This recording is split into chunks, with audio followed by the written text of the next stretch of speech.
वहीं छत्तीसगढ़ में जैसे जैसे चुनाव नजदीक आता जा रहा है वैसे वैसे सियासी उबाल भी बढ़ता ही जा रहा है और इस बार चुनाव बुलडोजर की खूब धमक सुनाई दे रही है।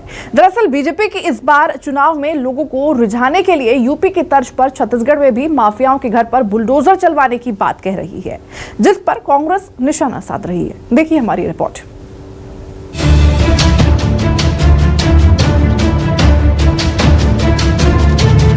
यूपी में तहलका मचाने वाले बुलडोजर को लेकर अब छत्तीसगढ़ में भी सियासी पारा गर्म होने लगा है। बीजेपी नेता कानून व्यवस्था को बनाए रखने के लिए अब इस छत्तीसगढ़ में भी ऐसा ही कुछ करने की बात कह रहे हैं। बीजेपी नेता खुलेआम दावा कर रहे हैं कि अगर आने वाले समय में छत्तीसगढ़ में भाजपा की सरकार बनी तो यहाँ अपराधियों और माफियाओं के खिलाफ बुलडोजर वाली वैसी ही कार्रवाई होगी जैसे उत्तर प्रदेश में होती है। ऐसा है कि अगर इस देश में और छत्तीसगढ़ में अगर इसको खुशहाल बनाना है तो हमको यहाँ बुलडोजर भी चलाना पड़ेगा, हमको तुष्टीकरण की राजनीति भी बंद करनी पड़ेगी।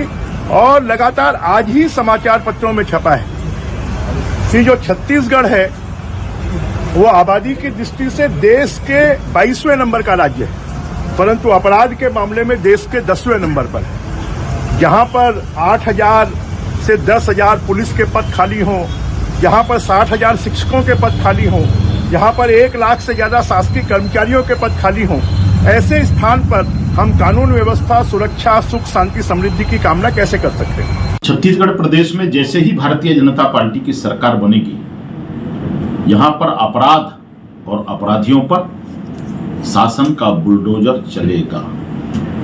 कांग्रेस के लोग इतने चिंतित क्यों हैं? कांग्रेस के मंत्री अमरजीत भगत जी का बयान जो है वो अपराधियों को संरक्षण देने वाला है। हम छत्तीसगढ़ प्रदेश की जनता को विश्वास दिलाते हैं कि छत्तीसगढ़ में भय और भूख से मुक्त सरकार भारतीय जनता पार्टी देगी। बीजेपी के बुलडोजर वाले बयान को लेकर सूबे में सियासी पारा गर्म हो गया है। इस मुद्दे को लेकर कांग्रेस बीजेपी पर निशाना साध रही है। छत्तीसगढ़ में भारतीय जनता पार्टी के पास मुद्दे नहीं है तो वो दूसरे राज्यों के मुद्दों को चुराती है। छत्तीसगढ़ में तो कोई भी ऐसा माफिया नहीं है कि जिसके खिलाफ बुलडोजर चलाने की या इनकाउंटर करने की आवश्यकता हो।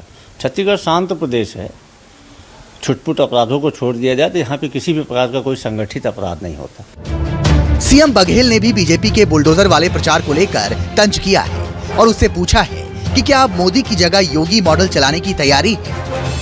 उनसे ये कहना चाहूँगा, क्या मोदी जी से उनका मोह भंग हो गया है? क्योंकि ये रास्ता योगी का ये रास्ता है, तो इसका मतलब ये है पहले बताएं भारतीय जनता पार्टी के नेता कि मोदी के रास्ते पे चलेंगे कि योगी के रास्ते में चलेंगे। यूपी में बाबा ने जब से माफियाओं पर बुलडोजर चलवाना शुरू किया है, इसकी हर तरफ चर्चा होती है।